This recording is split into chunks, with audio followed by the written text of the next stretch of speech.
Call the meeting to order. It's a little after 6. I'd like to welcome everyone to our regular business meeting for the month of August. I'd like to welcome the guests, staff, and council members.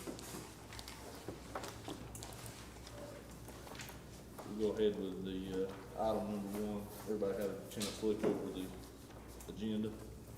Yep. And I don't think there was a change, but Shane decided that he don't have to leave early, so he's gonna stay where he was at. Motion to accept, Mr. Wayne. All in favor? Aye. Good deal. All right. Public comments. Miss Lucy Dawes first, talking about the future. Future, yeah. Most of you know I've been advocating for things like, Judy's gonna laugh out loud, like not using paper plates and single-use plastic and stuff like that. And then I thought, well, I should actually come up with some solutions and not just go and say, stop buying bottled water. And because, I don't know how many people know, but there's like, to get a single bottle of water, it takes like 2 or 3 bottles of water to manufacture it. And we may as well just buy oil from Saudi Arabia or Russia or whatever and put it in the landfill, because it's just, it's wasteful. And there's a real problem with recycling worldwide. We think stuff's being recycled, it's actually harming people all over the place and not always going somewhere that makes any sense. But one thing I thought of, and I know it's gonna take some money and some doing, but there's a picture on here of a drinking fountain that has an attachment where people can, fill up a water bottle, instead of having, buying a bottle and then tossing it. And the same thing for an outdoor thing like we have on the square where that drinking fountain is, where they make the apple bottle during old-timey days, which is September 24th, in case you didn't know. So anyhow, and I found a good article today about where does recycling actually go.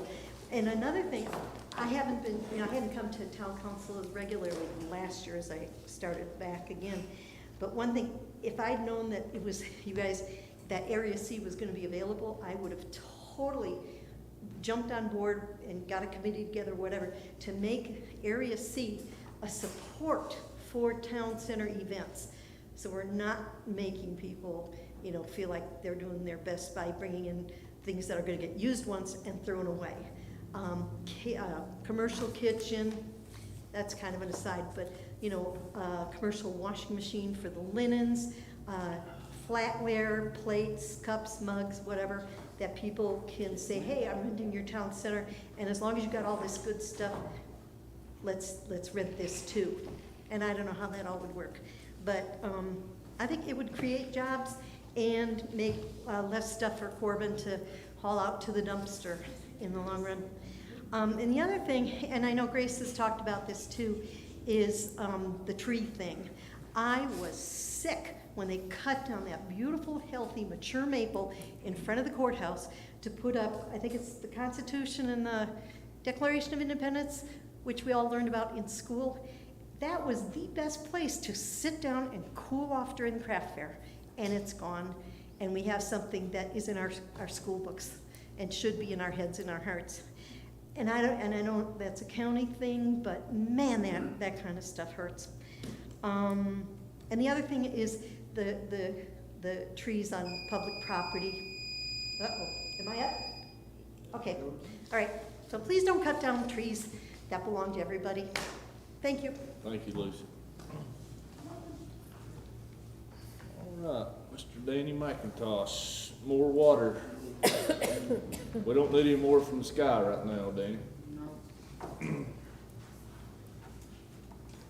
Rains on the just and the unjust, all the same. There you go. I just want to take a minute and, I'll take 3 minutes. Might take more than that if Brian leaves the clock on. The joint meeting held here on August the 2nd. In that room, I feel sure there was nobody in there more excited than me. I have an affinity for the town of Burnsville water and sewer system. And the conversations that was there, was something I never thought I'd ever hear. July the 5th, 1977 was on a Tuesday like it was this year, and I went to work for the town of Burnsville as a water plant operator. The week after the flood in November '77, I spent a lot of that week taking rocks out of the Bowlins Creek intakes because the flood had just washed them level full, and that was the only, of course, water source we had. And then later on, 1991, when the new water plant came online, I was tasked by Mayor Mark Bennett and Tom Story to assist in making that project happen using various different things that we had to do or whatever. So I'm very familiar with that. Up until then, we had the old water plant, which has been up there since 1925. And then coming along up until 2006 or 7, when we put in the 300, and I keep saying we because I feel like I'm part of that, the 300,000 gallon storage tank out there on Baker's Creek is quite an event in itself. Shane can tell you, I can't explain it to you, but the valving system on that that keeps that water circulating fresh in that tank, sends it on out west, is just something that's unbelievable. But the fact that we're going to be able to repair and modify and expand on what we've got here is nothing short of a miracle. And I want to appreciate you folks for what you are doing, and especially people like Heather and Chad and Leslie. It's hard for me to imagine what they're going to go through. And Shane Dale and Brian, don't want to leave you out, but this probably not going to involve you as much as all this other stuff is. But the work that's going to come when you get money, it's not like somebody just writes you a check, tells you to do whatever you want to with it. You've sort of got to go by rules and regulations. I know it's a lot of extra work, so I want y'all to know I appreciate that. Appreciate y'all's hard work for doing that. But the thing I was most proud of in that meeting, it's got one more sentence there, Brian, is the cooperation between the town and the county in this effort. How both boards came together and had a good, constructive conversation and agreed on what needed to be done, and everybody was good with let's move ahead. And I appreciate all that you do. Thank you, Dan. All right. Miss Suzanne Armstrong. Speaking about the movie theater. Yes, I was just wanting to comment on the movie theater. Someone told me that they weren't going to renovate it. And I read somewhere, and I also know some other towns that have done this, that if it's designated a historic building, that it can't be torn down. So I just wanted to bring that option up to town council, if anyone knows what's going on with it.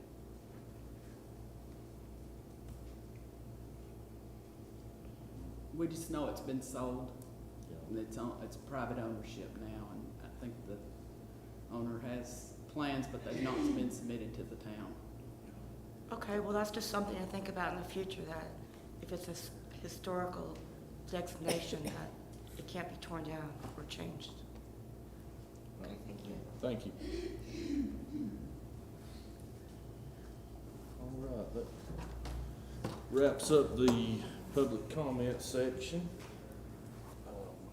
Move on to item number 3, the minutes. I guess we can approve all those at once. Everybody had a chance to look over the minutes from July 7th, 14th, and the 2nd. I make a motion to approve all. All in favor? Aye. Motion carries, Chad. Thank you. All right. Moving on to item number 4, public hearings.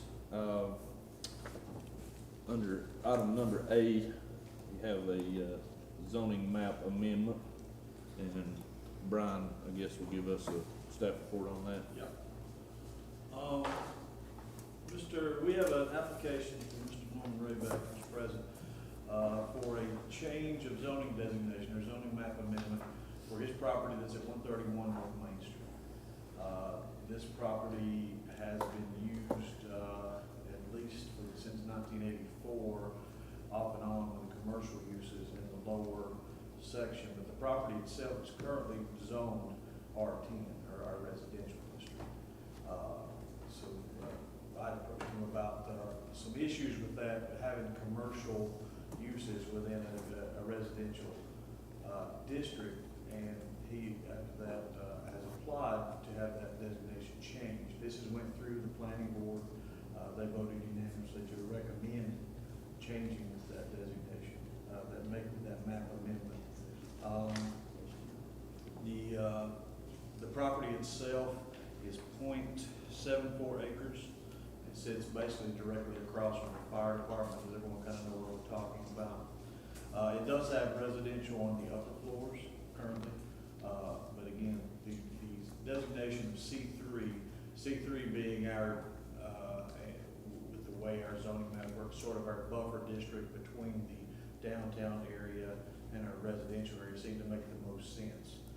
It doesn't directly abut any commercial district as it sits because of the church property just to its north, but beyond that would be C1, our downtown district. So you're kind of moving out from the downtown district into the residential, and this would kind of be a buffer sort of in between the two.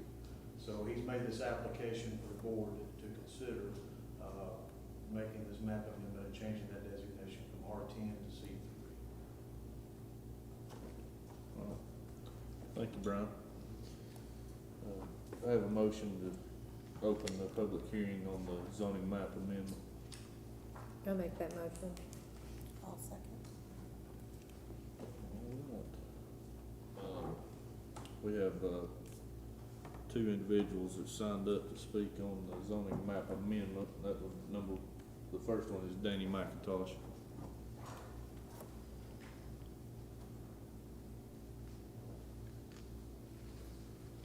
I would believe that you would be, as we say, hard pressed to know that that was not commercial property if you drove up the street and looked at it over the years. I remember that the veterinary was in there, and seemed like there may have been a sewing factory in there. Dennis Buchanan or the Franklin family or somebody may have been in there one time with a sewing factory. Little Debbie used it as a warehouse for cakes and cookies and so on. Remember that very well. So I think it's only a logical conclusion, certainly if none of the neighbors are objecting, that would be a good zoning change there. And it'd be more consistent with what it's been used for the last ever how many years. I know that it was there when I joined the fire department in 1976, and it had been there a long time. I'm not sure when that building was built, but it's pretty old. So I think if I had to say it, I would concur that it would be a good change. I think that was the sock factory, wasn't that where Ellis was? Yeah, the Nitty Started, yeah. Yeah, COLO, right after World War II. Thank you, Dan. Miss Suzanne Armstrong.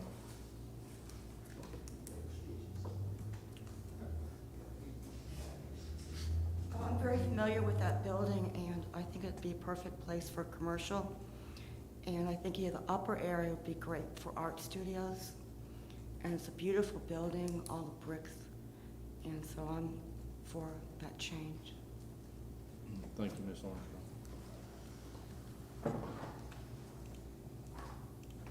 All right, that's all we have to sign up. I have a motion to close the public hearing. Any discussion from the board? Motion closed. I'll second. So, I guess the board needs to vote on that, correct, Heather? Make a motion to Yeah. approve the change. And also, to find that it's, the amendment would be consistent with the comprehensive land use plan. So we have that in the minutes that's. Bill made a motion. I'll second. Judy second, all in favor? Aye. Motion carries, Chad. All right. Item number B, or item B under the public hearings is, on the zoning text amendments. I guess Brian's got a report on that as well. I will. We've had, I guess it's a total of 5 changes, although 3 of them all center around one issue, and I'll just kind of go through that. It had been brought to light that we don't have a definition within our zoning ordinance for light industrial. The only industrial we have is what you would think of as Glen Raven, at the old Avondale Mills, that type of industrial definition, but something where you would have maybe a self-contained manufacturing facility that doesn't produce the kind of waste and smoke and outside noise and those kinds of things. Similar to a small place that's maybe manufacturing electronics or those kinds of things. We don't have a definition in our ordinances for that. So staff came up with a definition which has been provided to y'all for that type, and then also an addition of that use to both the C2, C3, and I1 districts. Again, not allowing it in residential, not allowing it in C1, which would be our our square area, our downtown area, but the other commercial districts and industrial districts, putting that in as an allowed use.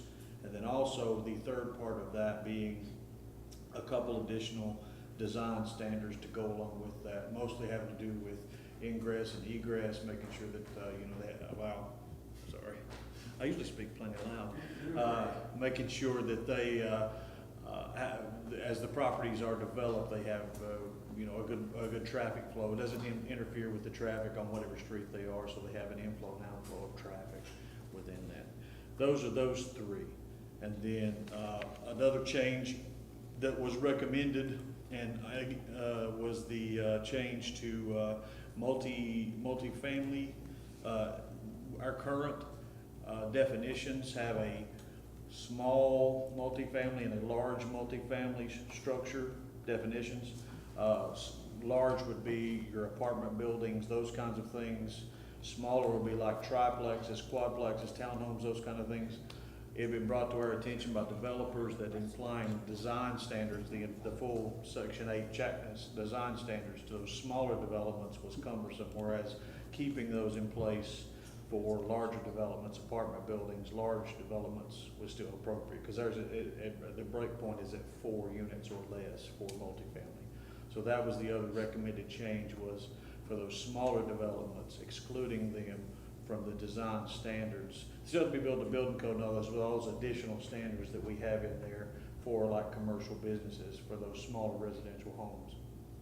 And then the last change that was recommended was an alteration to our dimensional requirements. We currently have, other than our industrial district, every district we have has a minimum lot size of 10,000 square feet, whether that be residential, commercial, or whatever.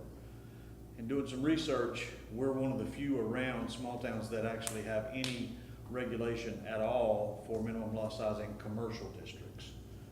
Everybody does have that with residential districts, but not with commercial districts. So the recommendation came up of not eliminating ours, but reducing ours somewhat. So the recommendation was to take it from, in C2, which would be our bypass area, our more heavy industrial, taking that down to 5,000 square feet as a minimum lot size. Still keeping setbacks and those kinds of things. And on C3, which is more of our mixed use, lowering it to 7,000 square feet. That might allow for some more opportunities for infill development and stuff where it might not have been available before. And again, that was another recommendation. I didn't mention it with the previous one, that the change was part of it was consistent with our future land use map, but it's part of our comprehensive land use plan. These were some of the recommendations they recommended, was reducing some of our lot size requirements to encourage more infill development. Thank you, Brian. Very good report. Do we have a motion to go into open the public hearing? I'll make that motion.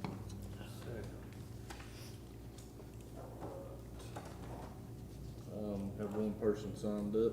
It's Mr. Danny McIntosh. I thought we were gonna get participation here tonight. But all these changes, I think, are evidence of forward thinking and shows us that the planning board's able to work together and discuss these things and come to some logical conclusion. And I think all of these positions, the town of Burnsville, better to go into the future, because you might not need it today, but you don't want to develop it after somebody's already come in to apply for a building permit or whatever. So I would concur that this is all needed. Thank you, Danny. Any comments from the board?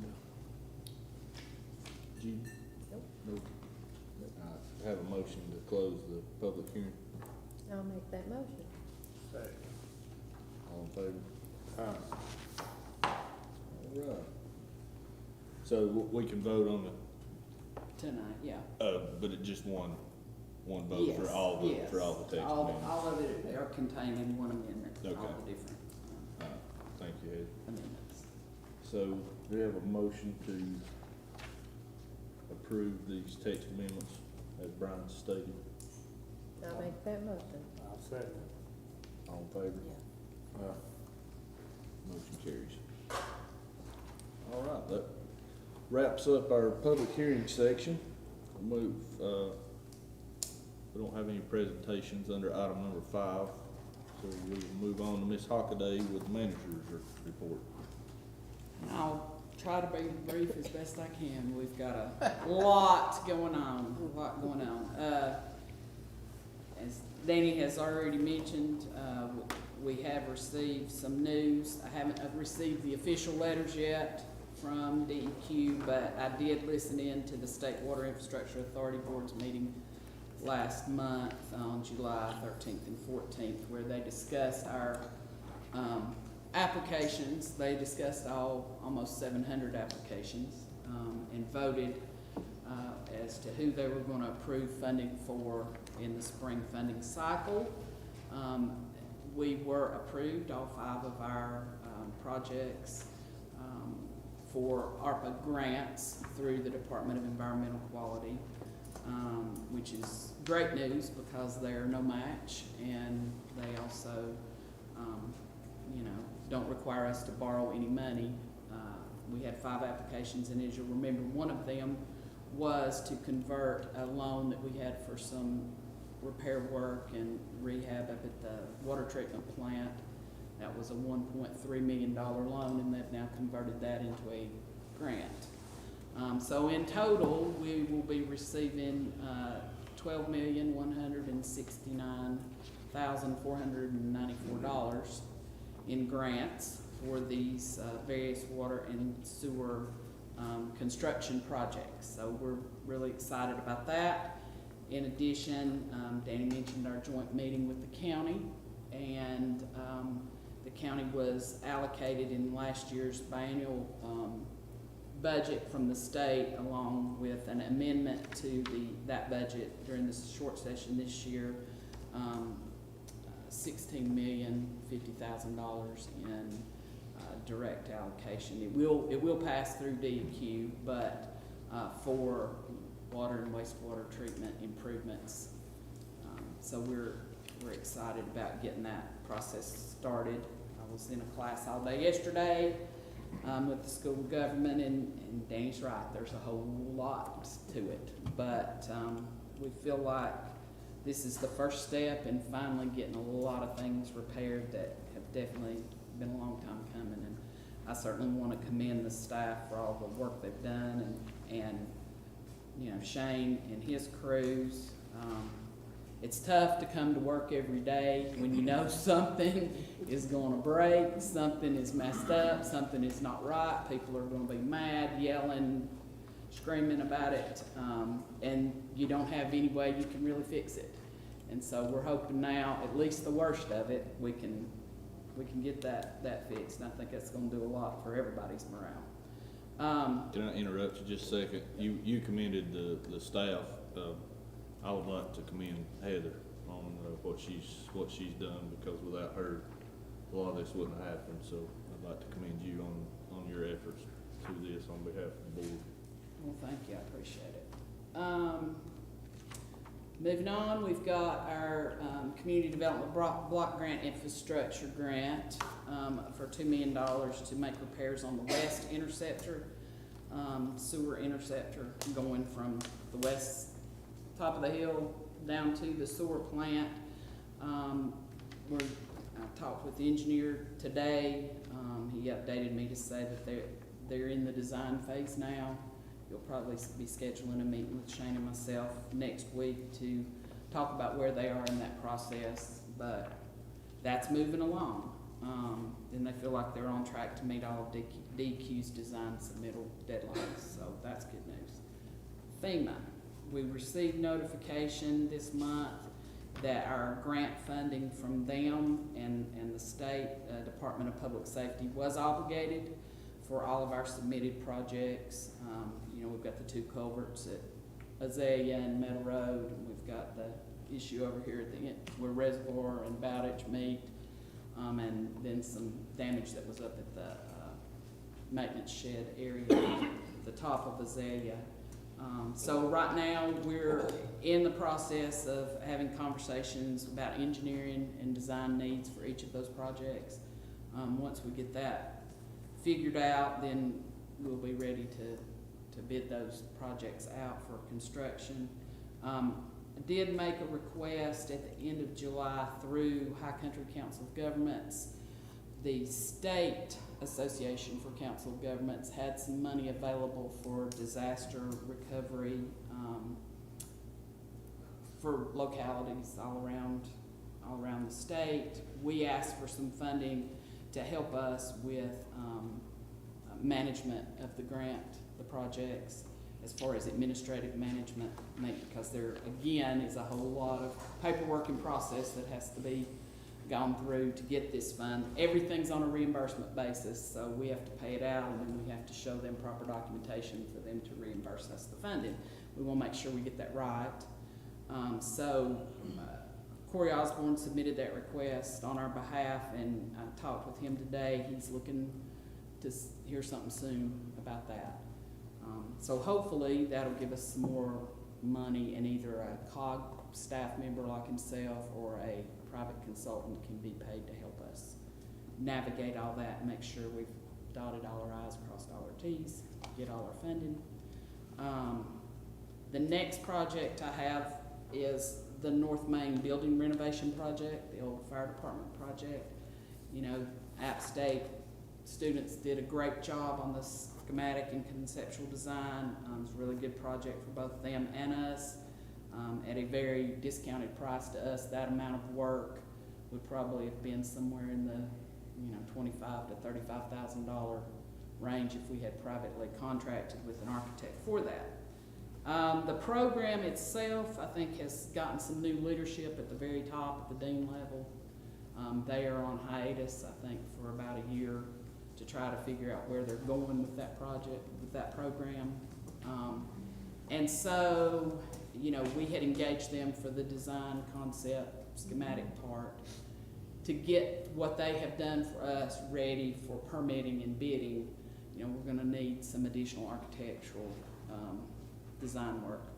So from a licensed architect, and an architect by the name of John Arnaud had worked with their program. He's out of Charlotte, but he's a graduate of App State and had been involved in the program when he was in school there, and then he's worked directly on our project with the kids, advising them and helping them come up with these plans. And he has sent me a proposal on his services that I think is very reasonable to get our plans and designs to where they need to be, so that we can move forward as we keep working on trying to get funding for this project. So basically, Heather, he'll just be stamping this and approving. He will have to go through, you know, and of course check off everything Right. that they've done. And then there's some other things, you know, lighting plans and, you know, making sure we're compliant with the ADA and things like that. And then there'll be some a little bit of structural engineering, I guess, review of what he does that shouldn't be very costly, but that'll involve a structural engineer. And But then- basically, once he's finished, he'll stamp it and it'll be ready Yes, for bid. yes, sir, yes, sir. So he submitted a proposal, and I think you guys have a copy of it there. Basically, he's just charging us a very reasonable hourly rate, for his services, and he's estimating his hours to be between, for the different phases of the project. So there's kind of a low and then a high of what he anticipates.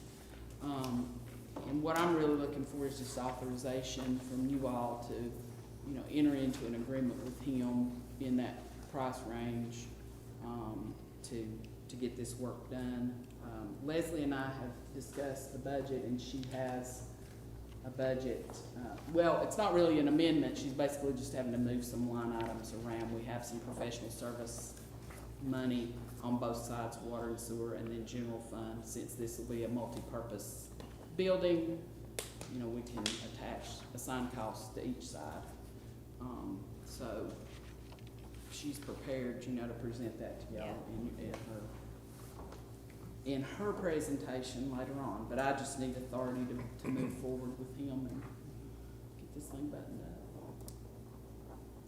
Need a motion? Yes, ma'am. I made it. I'll second. All in favor? Okay. And then we've got, that's all I have for project updates. We have consideration of a micro purchase threshold resolution. So we'd done this a year ago under the Treasury's final rule for the ARPA funding. They're allowing communities to increase the micro purchase threshold from $10,000 up to $30,000 for goods and services and $50,000 for architectural designs, basically falling in line with what North Carolina state law says. And we definitely want to do that, so that will give us a little bit of wiggle room when we have smaller things we need to pay for, that we can go above that 10,000 limit. So that has to be renewed every year. I think we adopted it last year in July, and I had forgotten it needed to be renewed again. So that is in your packet for consideration to bump that up. I'll make that motion to approve that resolution. Okay. Second. All in Agree. favor? The next thing is, it's been a few months since you guys have been updated on the 19E landscape improvement projects at each of the main entrances to town, west, south, and east. I'll have to give some credit to Jamie and Leanne Wilder with the State Art Council that have been trying to push this project steadily along through DOT's waters and also the Art Council and TRAC. Where we are tonight is we have a consideration of a maintenance agreement draft, and what the engineers Chris Medlin and Chad Loftus have said, we need authorization for the mayor to sign the agreement, which they will send in an e-document.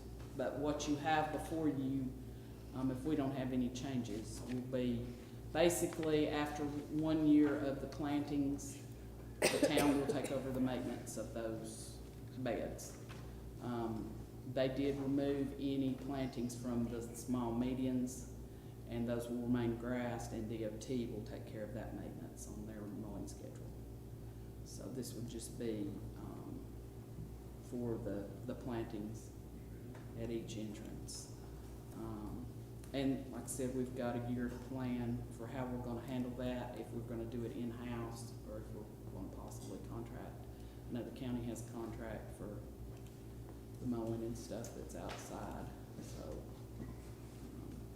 we'll look at that and bring it back to you. But they need a maintenance agreement so they can get ready with their plan to do the actual plantings, the landscaping. We need a motion on that. And you got it.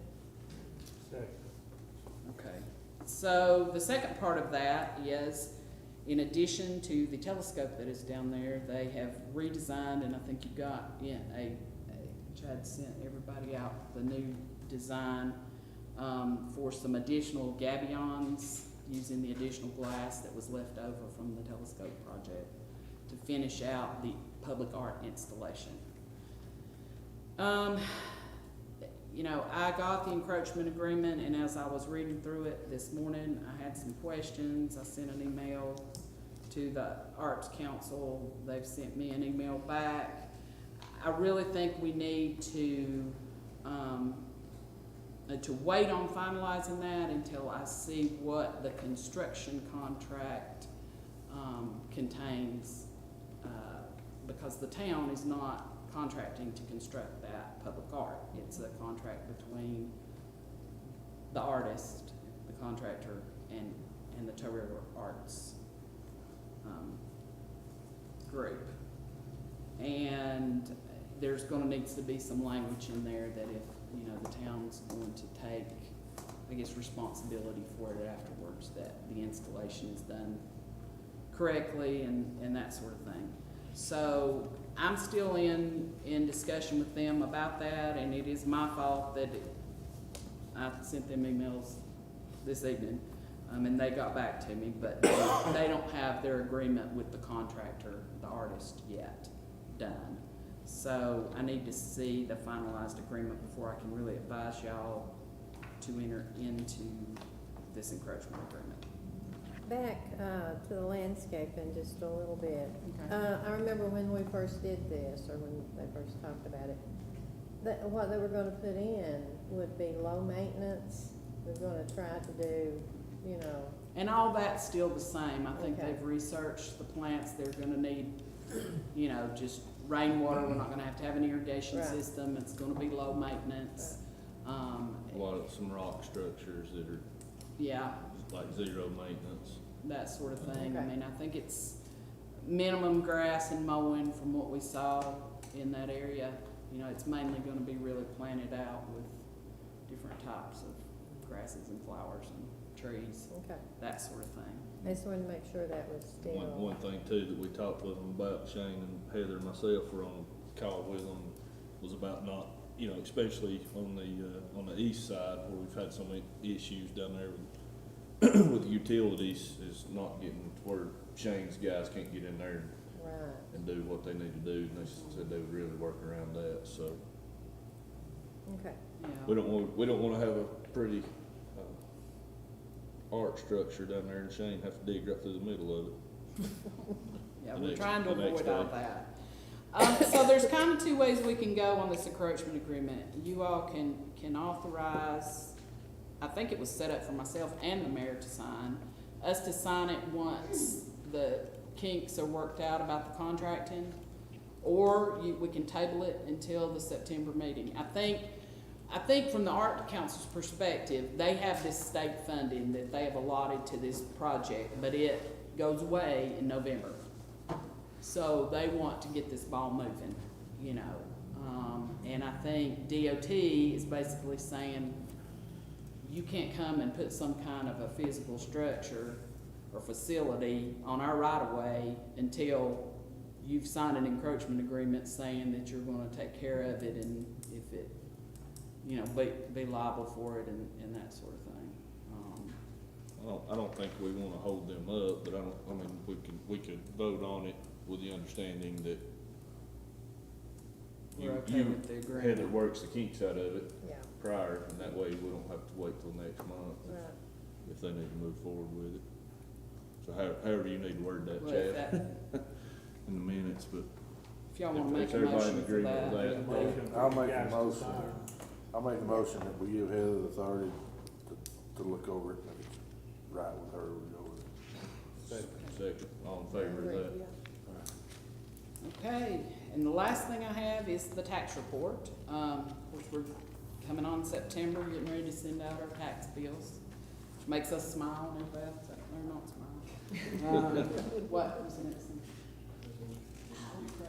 Sorry, guys, I Yeah, you skipped one skipped thing. I don't have it on, this is why you give me the updated one and I go by one of them. DQ, so there's a resolution that Michelle sent over. We're gonna make another application. We still have a little money left in our pot down there. And we're gonna make another application, for some additional, work to be done out at the wastewater treatment plant on top of what the county has already committed.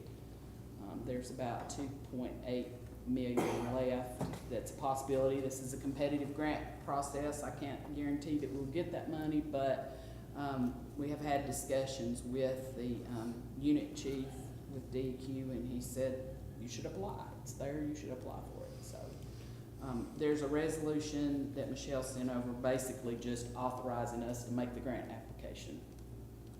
So I need approval of that. Make the motion. Thank you. All in favor? Sorry. So back to the tax report, you all have, you know, the delinquent tax. We sent out some letters the 1st of July. We got some good response. We got some people come in and paid. We got some people signed up for some payment plans. We have a few that still haven't responded, but we did have a discussion with the Cannell Law Firm in Asheville that does the county's collections and foreclosures. And they don't require a contract. They just said, you know, here's the services we provide, and if you need us, let us know. So Jackie and I will get together next week and look and see if there's a few accounts, and there are very, very few, that are kind of super delinquent that maybe need another push from this group. And they have the ability to go ahead and, you know, if they have to foreclose, they'll foreclose. But we're gonna try to get what we can. So that's just an update on it, and I'm done. Thank you very much, Eddie. We'll move on to Mr. Fox, clerk's update. Thank you, Mr. Mayor. At the last meeting, you all directed me to investigate a petition for annexation. And in your packet that went out last Friday, there is the certificate of sufficiency that's in there. And through the findings that I laid out in that document, you can see that as a result of that, we're unable to certify the sufficiency of that because a portion of the property's been subdivided and not all portions of that were included on this petition. So that's as a result why my findings ended up the way they did on that document.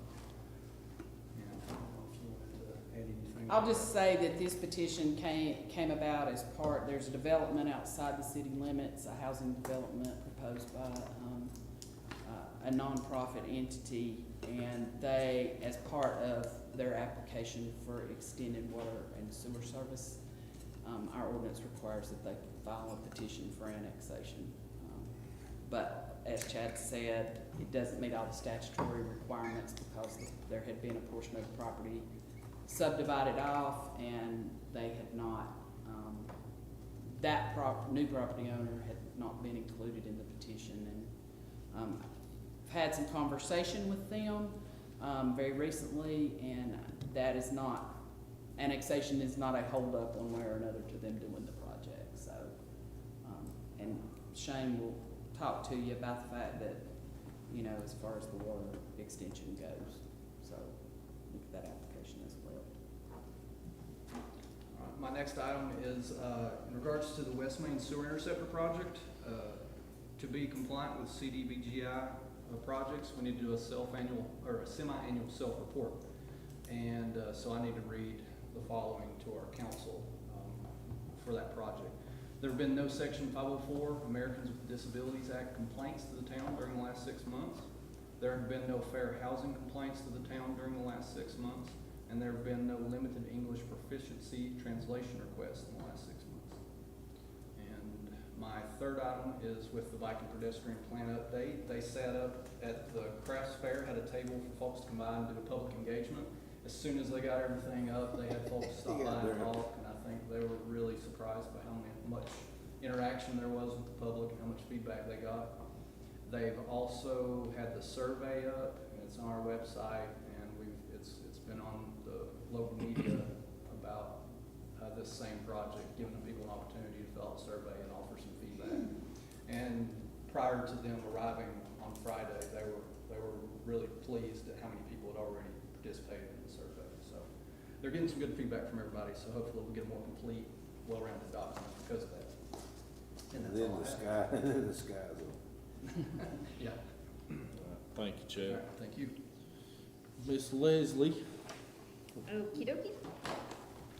All right, so first of all, I sent out the budget versus actual on Monday.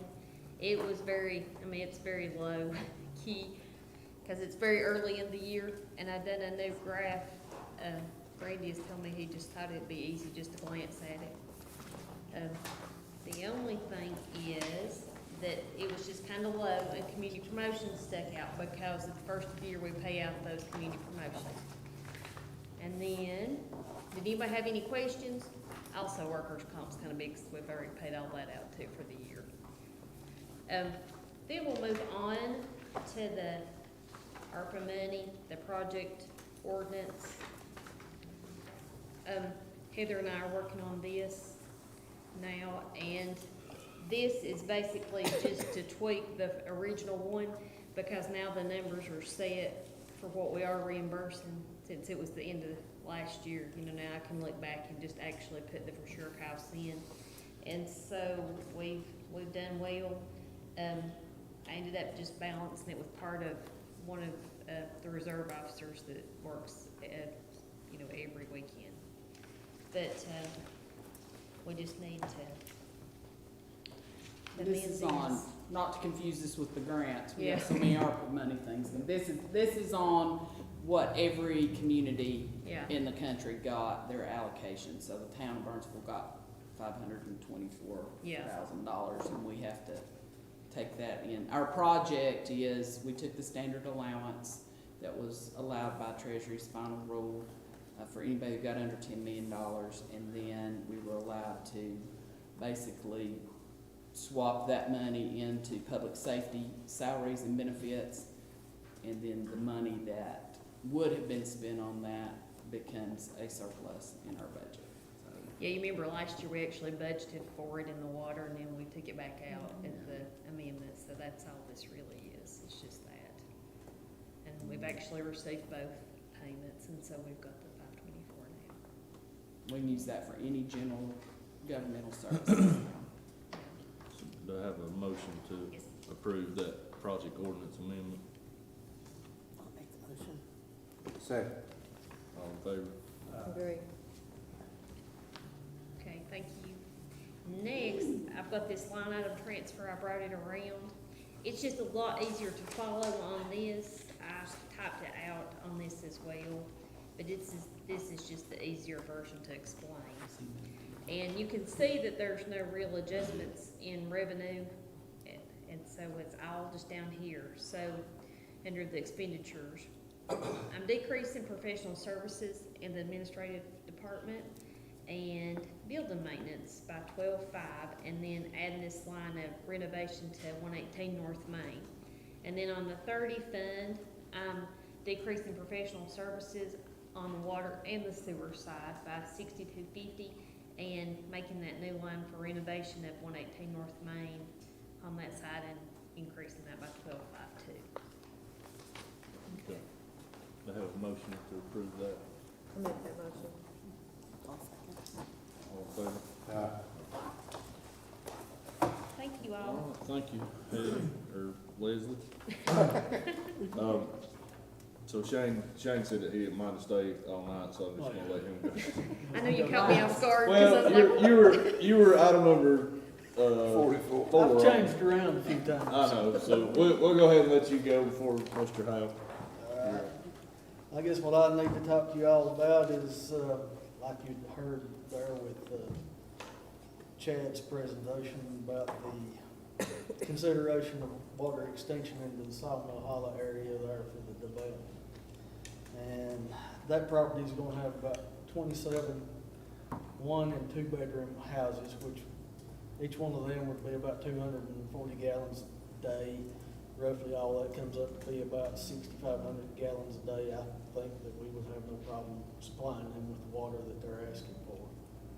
I guess the reason being that they're not asking for sewer is it would have to go through the East Yankton Sewer District. So that would be something else for another time for them to take that, but I think we can supply them with the water that they need.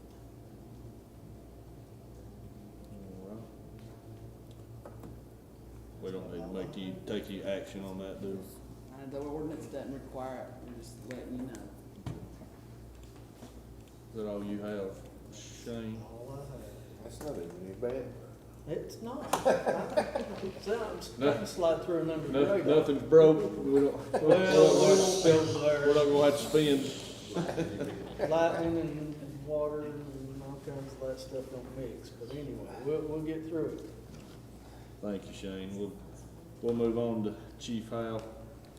Thank you, Mr. Mayor. Just to make note, our call summary for the month of July was up about 10 calls for that month. And I don't know what happened, but most of it was fire alarms and smoke investigation.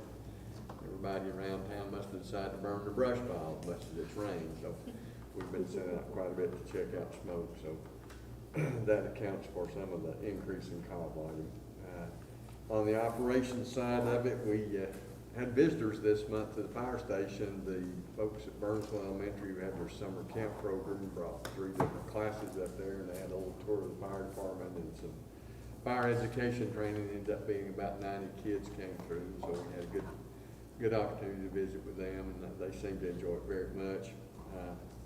Also, we're trying to complete our annual hose testing. We've got quite a bit of it done. We're on the low end side of it, I hope, and we'll get it done before cold weather comes so we can get on our hydrants before cold weather also. So we're working at that end of it. Also, you remember last year we got a $10,000 grant, a COVID grant from the Office of State Fire Marshal, which they made available.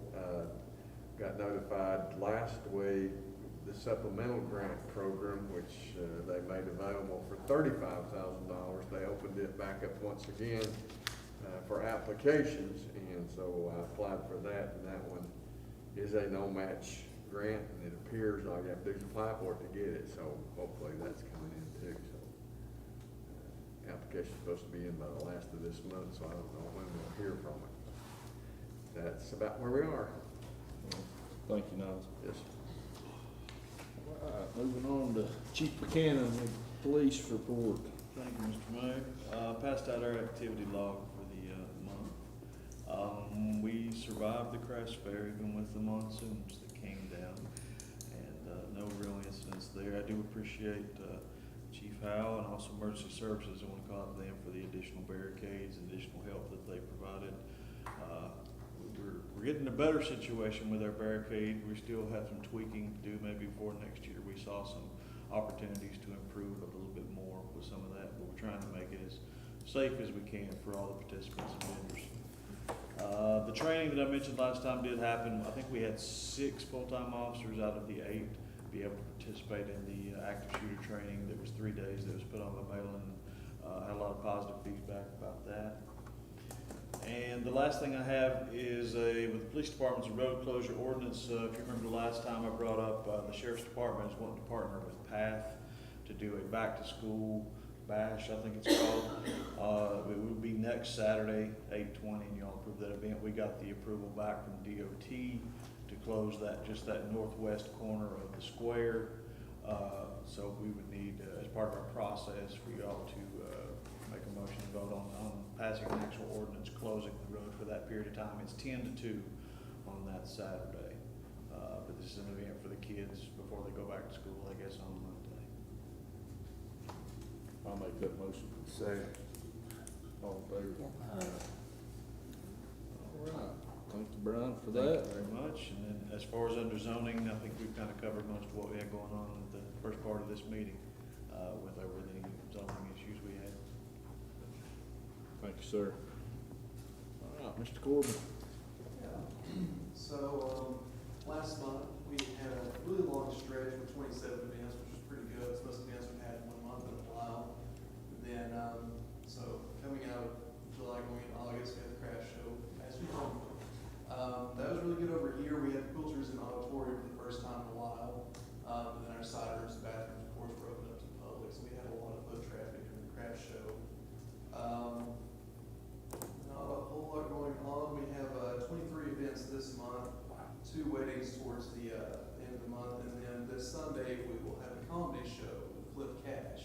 starts at 7 p.m. Tickets are $15. I've watched a few of his videos on YouTube, and he looks like he's very hysterical, so that might be a good show to come out to. But other than that, that's all I've got. Thank you, Corbin. Item number 9, council member reports. Anybody have anything they'd like to report on? Not really a report, but a question for either Heather or Shane on. Early on, we got that big packet of roads that was gonna get worked on, out of the PAL grant money. What's the status on that? Are you talking about the pavement condition survey? Yeah. So we've been discussing that. I mean, our POW money, comes in October and December.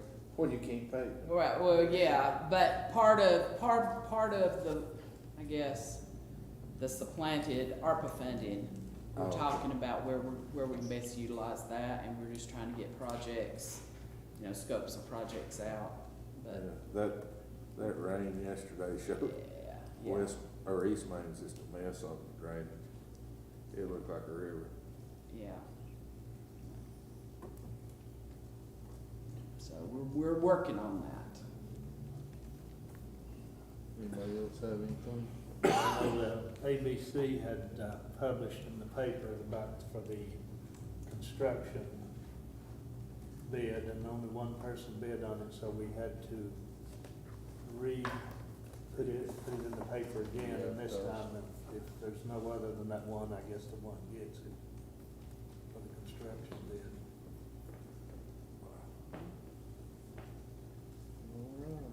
Judy, Denise, you got anything? Nope. All right, I guess we'll turn the floor over to Mr. McMahon. Mr. Mayor and Council, good to be with you. 2 items of business for Yancey EDC for your consideration. It's that time of year when we look to fill the rotating appointments for the town and county commission to the EDC board. I think the most complicated thing I do from year to year is try to figure that spreadsheet out. There are 9 seats. They all have 3-year staggered terms, and they flip back and forth every 6 years. I feel like the NCAA tournament schedule or whatever I would get. This year, the town's, 2 items. First, the town's seat for its regular appointment on the rotating portion of the board is a seat that's held by Erica Deaton, and she is appointed. Some of these seats are based on business sector, so she's appointed from the financial sector. As you know, she used to be city executive at the credit union here, and then currently works, in addition to selling real estate, with Dave Wiley's accounting firm while she's completing her Master's of Accounting. So she certainly still continues to qualify that seat, and she has been a good and faithful member of the EDC board, currently serves as our board's treasurer. My board did send a letter recommending her reappointment to that seat if that was the council's pleasure, but that's with you to choose how you want to fill that seat, as long as it's a member of the financial services sector. I'll make a motion to approve Erica Deaton's reappointment. I agree.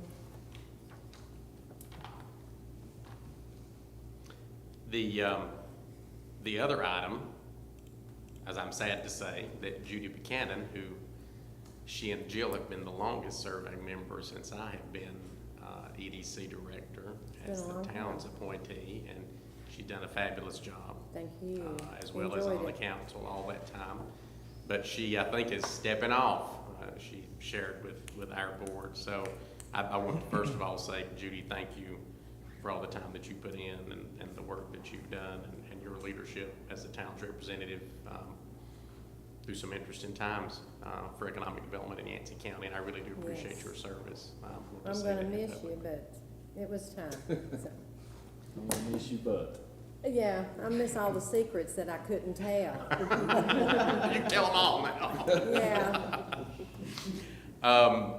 That seat, so Judy's seat is a little different. Our bylaws provide that the seat that she held is to be held either by the mayor or his designee.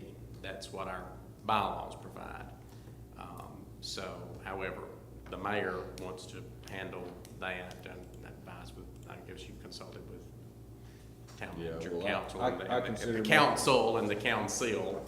I consider myself a really good baseball coach, and I always put the best players in the position to win the baseball game, so I'm gonna defer to Heather with my decision. I think Heather would be better suited for that position than myself, just to be honest, and she's agreed to do it, so. I hate you get to see more of me than what you already do. It's all right. Well, It's never boring. Yeah, but it's a great board to work with, so you'll enjoy it. I'm looking forward to it. And that's all I've got, other than to say we've got a lot of projects and they are all continuing to roll along. It seems like all at the same time.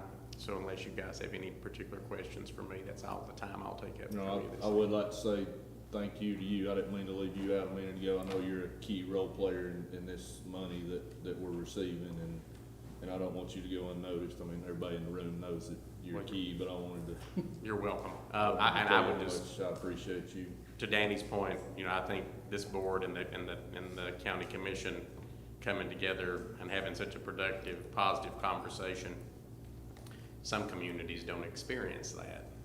Some communities have the towns fussing with each other, or the city council fussing with itself, or certainly, you know, not all elected local government boards get along well, and I think, you know, the conversation was very encouraging, and certainly appreciate all the work you guys put into supporting all of the planning that goes into being able to qualify for this money. I mean, it seems like sometimes, I know you guys do a lot of planning projects, and you're doing this effort for DEQ or for commerce and all these types of things, and it seems like you're putting a lot of paper on the shelf, but you know, having those things in place really puts you in a position to score well for what is really, I think it's I don't know any time in Yancey County or town of Burnsville's history where there's been this much money appropriated for this community to spend for public infrastructure, without a doubt. So Since 1996, we've never heard that many zeros in a row. it's a lot, yeah. And it's harder to spend $30 million than you might think. That's true too. That's true. Well, it's not hard to spend it, it's hard to get permission to spend it, I guess. Yeah. Yeah, exactly. Thank you, Jamie. All right, Christie's not with us tonight, is she? She's probably still getting on the craft fair. Yeah, I'd say she's still drying out. You have the report, I guess, from High Country in the packet. Bill, do you have anything you'd like to add to that, or? All right. I guess that moves us on to item number 11, closed session. I need a motion to go into closed session. I'll make that. I guess I need to read that statute pursuant to North Carolina General Statute 143-318.11A3. The purpose is to consult with an attorney retained by the public body. So I have a motion. I'll make that. No, second. All in favor? Aye. All right.